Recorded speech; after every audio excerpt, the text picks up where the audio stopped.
Saudaraku yang dirahmati Allah,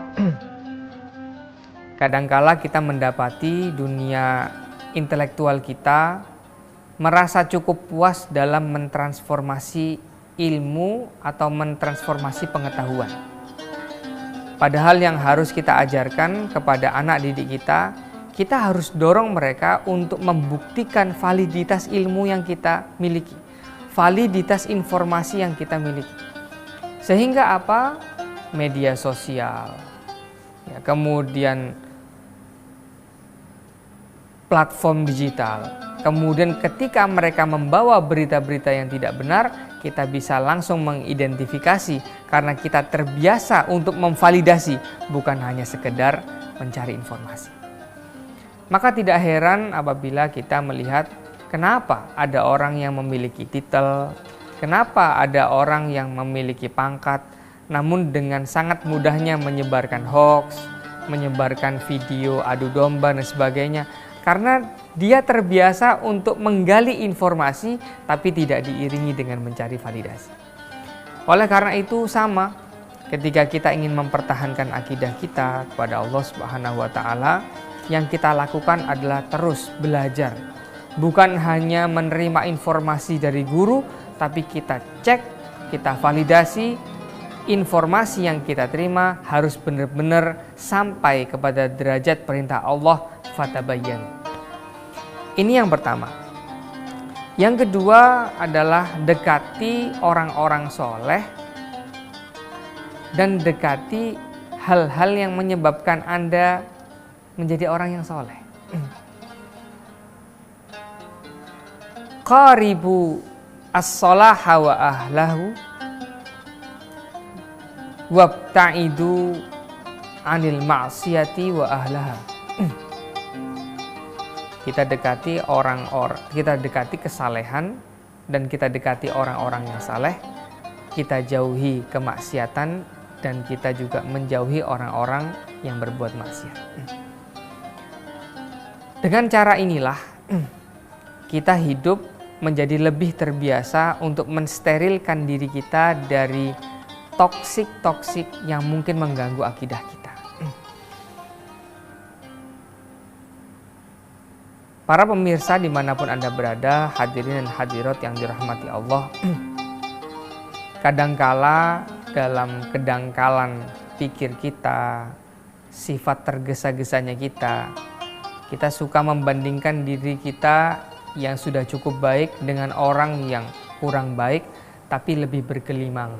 Baik itu bergelimang apa yang ada, bergelimang pasukan, bergelimang harta.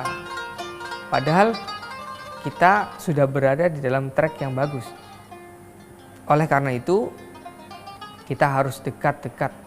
Jangan pernah menolak untuk diajak dekat dengan orang-orang yang soleh.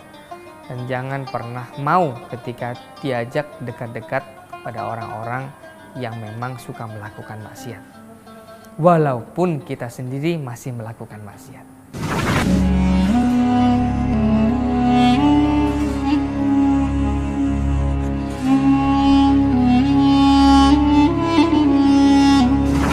Yang ketiga adalah hilangkanlah sifat keangkuhan dan niat buruk. Ada sebuah cerita yang sangat masyhur tentang Syekh Abdul Qadir Al-Jilani dengan dua kawannya. Satunya namanya Ibnu Saqqa, satu lagi namanya Ibnu Ashirun. Mereka bertiga ingin mendatangi seorang yang soleh, seseorang yang idza aqsama 'alallahi la abarra qasamah. Allah ciptakan ada orang-orang yang bersumpah, yang apabila ia bersumpah atas nama Allah maka Allah akan kabulkan doanya. Syekh Abdul Qadir dengan dua kawannya akan datang mengunjungi seorang yang alim dan soleh tersebut, membawa niat yang berbeda-beda. Syekh Abdul Qadir Jilani ditanya, apa niat kamu bertemu ulama ini?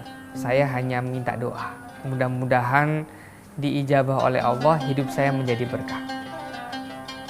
Yang satu lagi Ibnu Ashirun ditanya, apa niat kamu untuk bertemu ulama ini? Saya minta didoakan supaya saya menjadi orang kaya. Yang ketiga, ditanya dan dia menjawab, saya akan memberikan pertanyaan yang sulit sehingga orang yang terkenal alim itu tak mampu menjawabnya. Ia memiliki niat yang tidak baik. Setibanya mereka bertiga di rumah ulama itu, ulama tersebut mengatakan, saya mengerti apa yang kamu inginkan datang ke rumah saya. Abdul Qadir Al-Jilani, kamu saya doakan menjadi orang yang berkah. Yang kedua, Ibnu Ashirun dikatakan, semoga kamu menjadi orang kaya. Yang ketiga, beliau tidak menjawab, beliau hanya mengatakan, di antara kedua matamu ada kekufuran.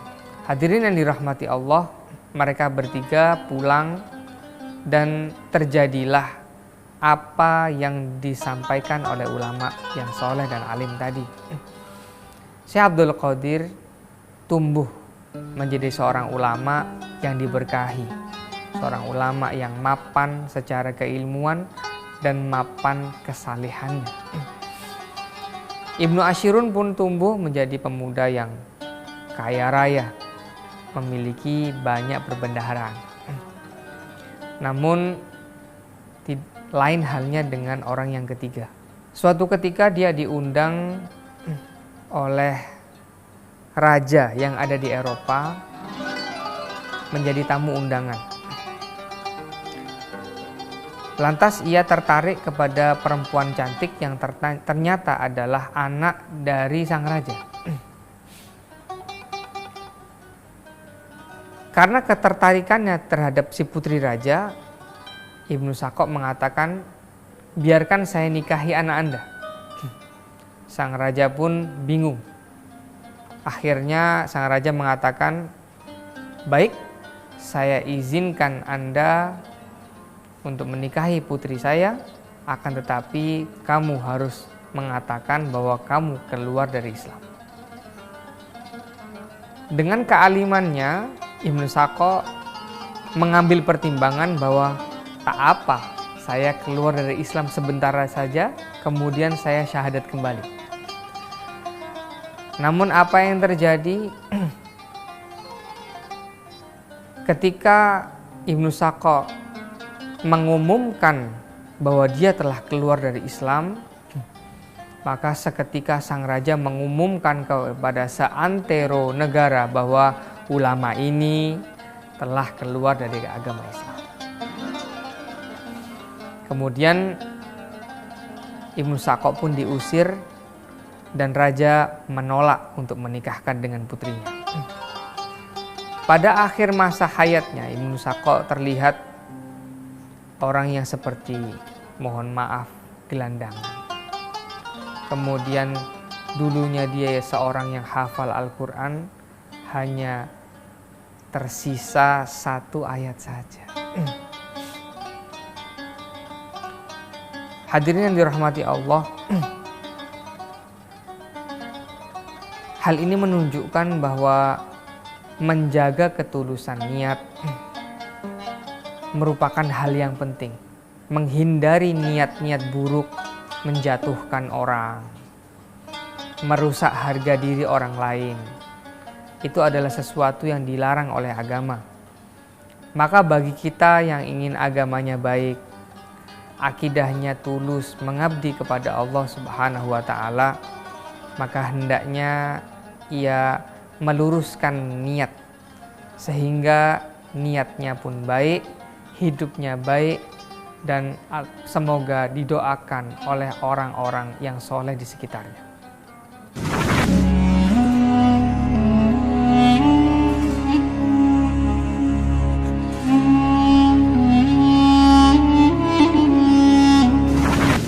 Hadirin, hadirat yang dirahmati Allah, pemirsa dimanapun Anda berada, tentu kajian singkat ini tak mampu untuk mencakup sebuah makna, yaitu memurnikan akidah, tapi mudah-mudahan mampu untuk memotivasi kita belajar lebih, datang kepada ulama, bertanya kepada ulama, sehingga kita mendapatkan ilmu yang jauh lebih baik daripada yang disampaikan.